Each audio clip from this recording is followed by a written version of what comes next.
Usually, like when someone gets caught in a massive betrayal, you'd expect, I don't know, a little remorse. You break the rules, you hang your head. Right. Standard guilt. You'd think that's just human nature. Exactly. But imagine dealing with someone who commits just the ultimate betrayal, looks you dead in the eye, and says, "What? I didn't do anything wrong."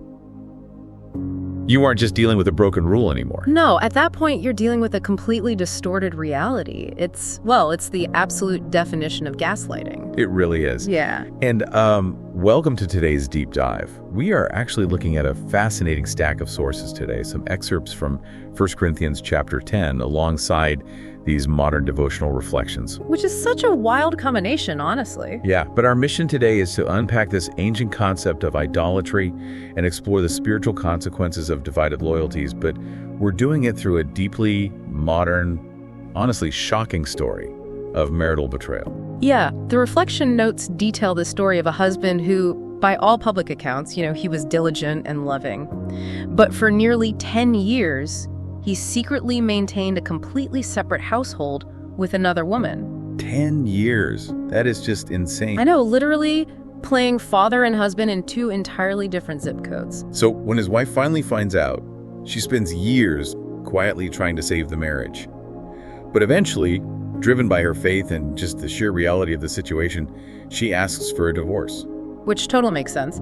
But the husband aggressively opposes it. He refuses to acknowledge any wrongdoing and, get this, actually blames her for not simply accepting his double life. The audacity of that is just staggering. And it really makes me wonder, looking back at the Corinthians, some people in Corinth were actually asking, why is this a problem? Right. They genuinely didn't see the issue with their behavior.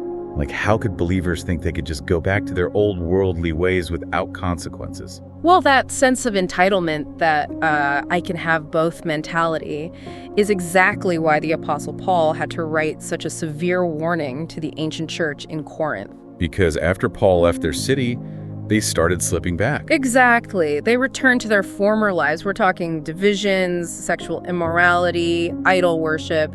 They were basically trying to maintain a second spiritual household. Keeping one foot in the church and one foot in the pagan world. But why? What was the draw to keep going back to these pagan temples if they'd already converted? You have to understand that in the ancient world, pagan temple feasts were the absolute center of social and business networking. Oh, so it was like the local country club. Essentially, yes. If you wanted to close a deal or just maintain your social standing, you went to the temple. The Corinthians genuinely believed they could enjoy God's grace while still reaping the social benefits of the surrounding pagan culture. Okay, so they thought they were just networking, but Paul totally shuts that down by explaining the intense spiritual reality of the Lord's Supper. Like taking the bread and the cup isn't just a symbol. Right, because in the ancient mind, eating a sacrificial meal wasn't just consuming calories.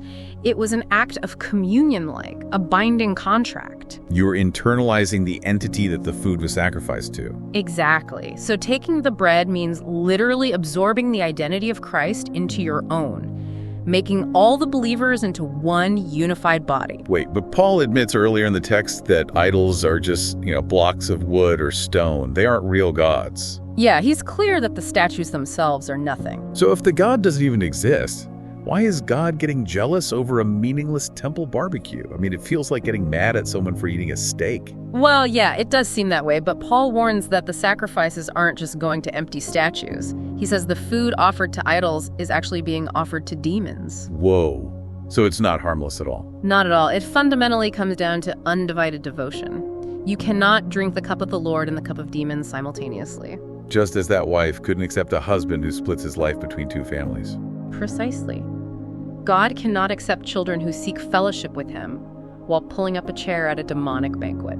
It's like wearing the jersey of a bitter rival sports team into your home stadium and wondering why your own fans are turning on you. Yeah, you're broadcasting your allegiance to the opposing side, even if you claim just like the colors. It broadcasts your actual loyalties, which forces you, the listener, to look at your own life. You might not be eating meat sacrificed to Apollo, but the devotional sources challenge us to ask a really tough question. Yeah, what is your other table? Is there something you are quietly keeping on the side that competes with your loyalty to Christ? So the next time you find yourself justifying a divided loyalty, it might be worth asking if you're just gaslighting yourself into believing you can live at two tables. Because if participating in ancient pagan sacrifices was literal fellowship with demons, it really makes you think. It really does.